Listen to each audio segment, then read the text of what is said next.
हेर्न सक्नुहुन्छ केटाहरु लागिसकेका छन् सबै कामहरु सबै सामानहरुलाई व्यवस्थित गर्नको लागि। अहिले चाहिँ यो टिन के काममा लाग्ला भनेर निकाल्दै छौं हामीहरुले, किनभने अब केही समयपछि सायद केही घण्टापछि चाहिँ यो घर पनि सायद डोजरले भित्काउने भनिरहेका छन्।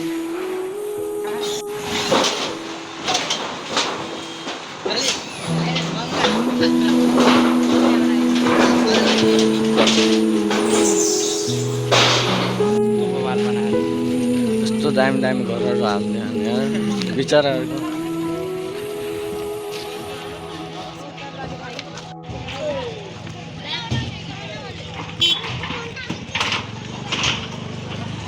आफ्नो सामानलाई व्यवस्थित गर्दै हुनुहुन्छ उहाँहरु सबैजनाले।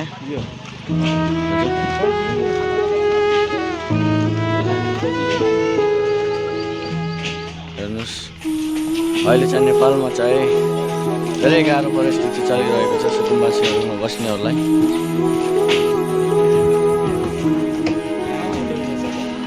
यहाँ पनि डोल्जर चढिसक्यो हैन, पूरा घर भित्काइसकेछ।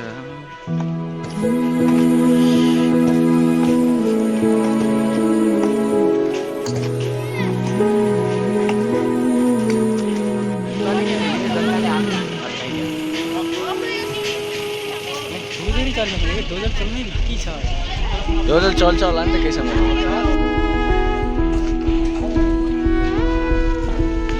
हजुरहरूले देख्न सक्नुहुन्छ अहिले कोलपुरको हालत यस्तो भएको छ। सुकुम्बासीलाई उठाउने भनेको कारणले गर्दाखेरि सामानहरूको हेर्नुहोस् पुरा लथाभिङ्ग भएको छ। मानिसहरू आशाविहीन भएर बाहिर बसिराख्नु भएको छ।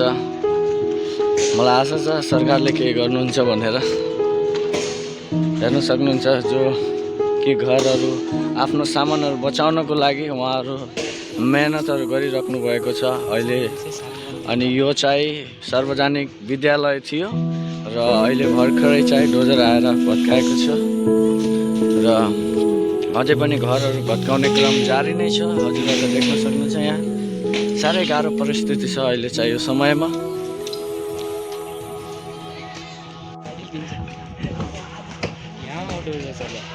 यहाँ पनि डोल्जर चढिसक्यो हैन, पूरा घर भित्काइसकेछ।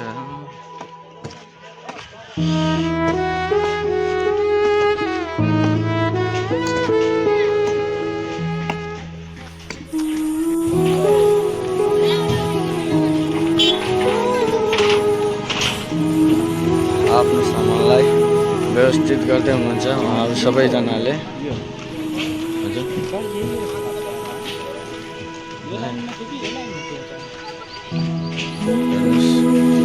अहिले चाहिँ नेपालमा चाहिँ धेरै गाह्रो परिस्थिति चलिरहेको छ सुकुम्बासीहरुमा बस्नेहरुलाई।